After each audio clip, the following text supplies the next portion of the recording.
अच्छा यार, तो अब हम आ जाते हैं मॉड्यूल नंबर 4 के लास्ट लेसन के ऊपर, और इसके अंदर मैं बेसिकली एक रन डाउन करूंगा उन सारी चीज़ों का जो मैंने आपको पिछले 3 लेसन के अंदर सिखाई हैं, ताकि अगर आपसे कोई चीज़ मिस हो गई हो तो इस लेसन के अंदर वो सारी चीज़ें आपके दिमाग में हो। And this lesson is basically about agreements and commitments that you do with a sponsor और अ ब्रांड। देखिए भाई, सबसे पहली चीज़ तो ये है कि जब भी आप किसी भी किस्म की अग्रीमेंट करें या किसी भी किस्म की कॉन्वर्जेशन करें, कोशिश ये करें कि व्हाट्सएप के ऊपर या मैसेजेस के ऊपर या इंस्टाग्राम या फेसबुक के ऊपर कॉन्वर्जेशंस ना करें, या फ़ोन के ऊपर भी ना करें। और अगर आप फ़ोन के ऊपर कर रहे हैं तो मेक श्योर कि आपकी जो भी फ़ोन पर बात हुई हो, आप इंश्योर करें ब्रांड के साथ कि भाई ये कॉन्वर्जेशन के मिनट्स, ये पूरा एक एग्रीमेंट, ये पूरी कॉन्वर्जेशन एक डॉक्यूमेंट के अंदर वो आपको ईमेल करे। आप एक फॉर्मल ऑफिशियल ईमेल एड्रेस बनाएं, अपना बैंक अकाउंट अपने नाम से बनाएं। बहुत सारे लोग बैंक अकाउंट्स नहीं है, बड़ा मसला होता है। अपने आप को टैक्स पेइंग सिस्टम जो है उसके अंदर रजिस्टर करें। बहुत सारे यूट्यूबर्स बचने की कोशिश करते हैं, फिर बड़े बड़े नोटिस आ जाते हैं। इसमें यह भी होता है कि बहुत सारी ब्रांड्स आपके साथ काम नहीं करती अगर आप टैक्स पेयर नहीं है, फिर बड़ा लंबा रूट चलता है, पेमेंट बड़ी लेट मिलती है। तो कोशिश करें कि आप अपना बैंक अकाउंट जरूर बनाएं, अपना ऑफिशियल ईमेल एड्रेस जरूर बनाएं और अपने आप को as a tax payer register कर लें। स्टार्टिंग इन 3 चीज़ों से होनी चाहिए लाजमी, बाकी सारी चीज़ें अभी आप साइड पर रख दें। तो ये 3 चीज़ें आपकी हो गई। अब आती है कम्युनिकेशन, वो आपको ईमेल के ऊपर करनी है। उसके अलावा कोई भी कम्युनिकेशन अगर फ़ोन पर हुई है या व्हाट्सएप पर हुई है तो उनको ये बोल दें कि देखें ये अनऑफिशियल, ठीक है, एक कैजुअल कॉन्वर्जेशन है।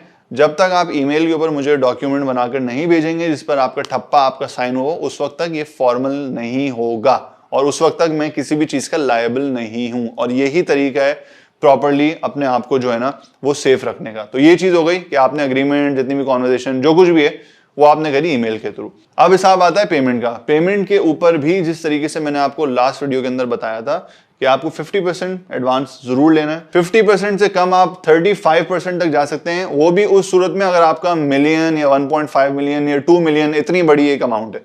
अगर आपकी 1 लाख, 1.5 लाख, 50,000, 40,000 ये, तो आप स्ट्रेट अप बोले भाई मुझे 100% एडवांस चाहिए वरना मुझे काम ही नहीं करना। अगर ब्रांड बहुत चीची करे तो 50% एडवांस लाजमी और 50% इमीडिएटली इधर आफ्टर द प्रोजेक्ट या जो भी आपकी टाइमलाइन सेट हो रही है, if you are comfortable with that. मेरे साथ बहुत बार ऐसा हुआ है कि ब्रांड ने बोला कि भाई हम आपको 50% दे रहे हैं बट 50% बाकी जो है आपको 90 दिन बाद देंगे। मैंने बोला मुझे 90 दिन बाद नहीं चाहिए।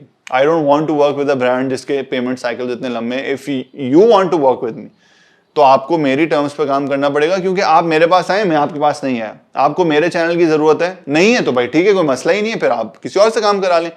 आपको ये, मैं एक वर्ड इस्तेमाल करूंगा, ये भरमबाज एटीट्यूड रखना होगा, वरना ब्रांड्स आपको निचोड़ के खा जाएंगे और आपके ऊपर ऐसे चलेंगे कि आपकी कोई औकात नहीं है। और ये मैं बहुत इनसाइडर सीक्रेट आपको बता रहा हूँ। Brands don't care about you. उनको सिर्फ आपकी कन्वर्जन से मायने हैं, उनको सिर्फ आपकी कन्वर्जन से मतलब है, और वो कन्वर्जन आपके हाथ में है। तो जब वो पावर का जो सोर्स है वो आपके हाथ में है तो आप अपने पत्ते प्रॉपरली खेलें ना।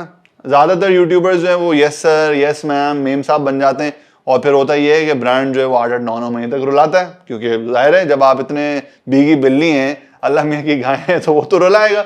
50% स्ट्रेट अप एडवांस लेना है।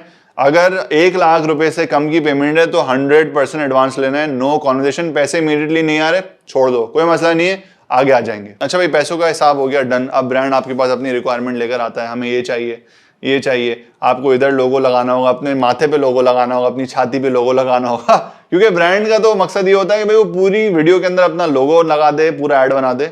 आपको स्ट्रेट अप मना करना है, क्योंकि ये बहुत बुरी जो है ना एक इंप्रेशन देता है, बहुत बुरा इंप्रेशन देता है, एक बहुत बुरा इफेक्ट आता है ऑडियंस के ऊपर। अगर मैं कभी भी कोई ऐसी वीडियो देखता हूँ जिसको शुरू से लेकर एंड तक सिर्फ और सिर्फ स्पॉन्सर के लोगो चिपके हुए, मैं बहुत टर्न ऑफ हो जाता हूँ। आप टैक्टफुली करें, बिल्कुल प्रमोट करें, प्रमोट करने में कोई मसला नहीं है, मगर ब्रांड को बोलें कि भाई मेरा चैनल है, अपनी मर्जी से एक बैलेंस के अंदर मैं आपकी चीज को प्रमोट करूंगा वरना मैं नहीं करूंगा। यू नीड टू अंडरस्टैंड कि मेरी ऑडियंस एक सर्टेन तरीके से मेरा कंटेंट देखती है, अगर मैंने उसको जरा सा भी कॉम्प्रोमाइज किया तो मेरी व्यूअरशिप लूज हो जाएगी।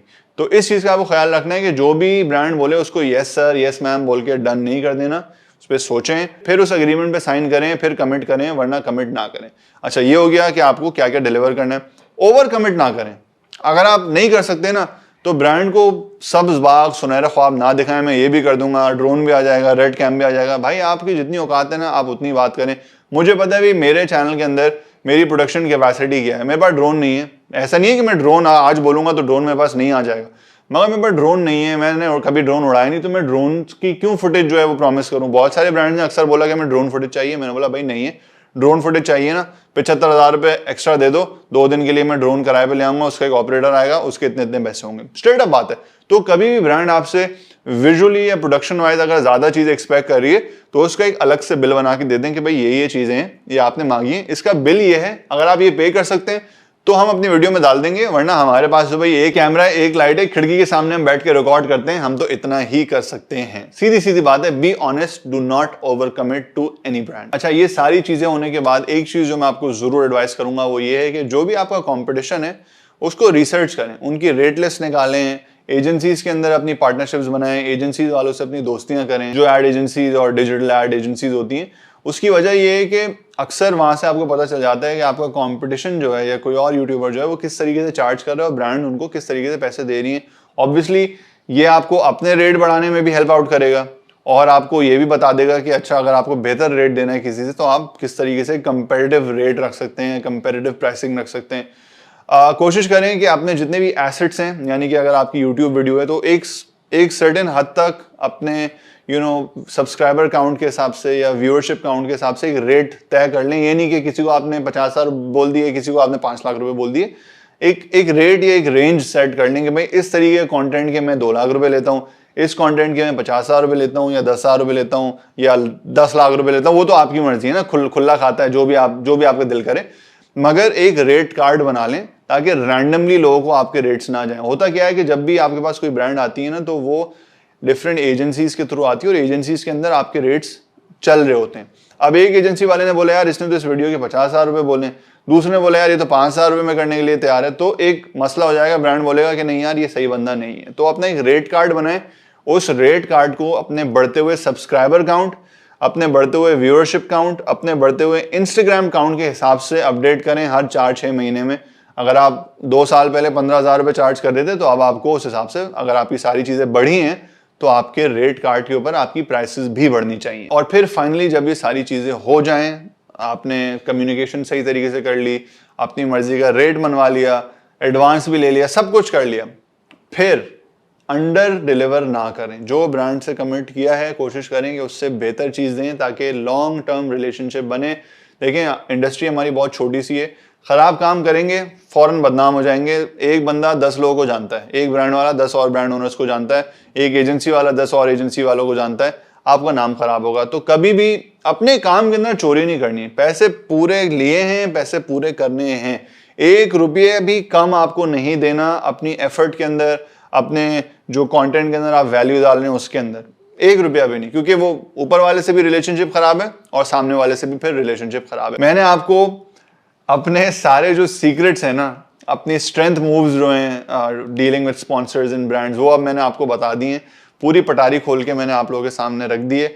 और आई होप कि जो भी यहाँ पे यूट्यूबर बने इंशाल्लाह फ्यूचर के अंदर, वो इन सारी चीज़ों को टाइट से अपनी गिरा में बांध ले, क्योंकि अगर आप बांध लेंगे तो आपको बहुत बहुत फायदा होगा। नेक्स्ट मॉड्यूल के अंदर हम बात करेंगे कि यूट्यूब जब आपका अच्छा खासा बन जाता है उसके बाद आपको क्या करना चाहिए।